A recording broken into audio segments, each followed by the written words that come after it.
మీ అన్నయ్య business trip మీద అదేదో ఊరెళ్ళి బ్యాంకాక్ వెళ్ళాడు. ఆఫీస్ ఎదవాళ్ళకి బుద్ధి జ్ఞానం లేదు. ఈ మధ్య మరీ ఘోరం అయిపోయి నెలకి 2 సార్లు పిలుస్తున్నారు బ్యాంకాక్. అల్లాడిపోతున్నాడు. అంత దూరం అంటే ఒళ్ళు హూనం అయిపోదు. ఎక్కడో మ్యాప్ చివరి నుండి బ్యాంకాక్ రాగానే ఒళ్ళంతా నొప్పులు ఉంది, కాస్త కాపడం పెట్టు రాజ్యం అని నోరారా అడుగుతాడు. అల్లాడిపోతున్నాడు. పోనీ నేను కూడా వస్తానయ్యా నీతో పాటు, నువ్వు ఆఫీస్ పని చూసుకో అంటే, వద్దో రాజ్యం నువ్వు రామా, కడుపులో నీళ్లు కదలకుండా ఉండు, వేళకి తిని పడుకో, నీ ఆరోగ్యం నాకు చాలా ముఖ్యం అంటాడమ్మా మహానుభావుడు. అల్లాడిపోతున్నాడు.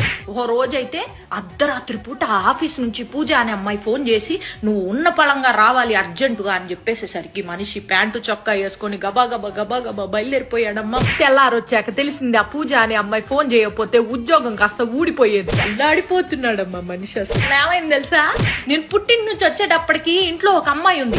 నాన్న ఎవరండి ఈవిడే అని అడిగేసేప్పటికి అర్బన్ క్లాప్ నుంచి పిలిపించాడంట నన్ను సర్ప్రైజ్ చేయడానికి, ఇల్లంతా క్లీన్ చేయించి.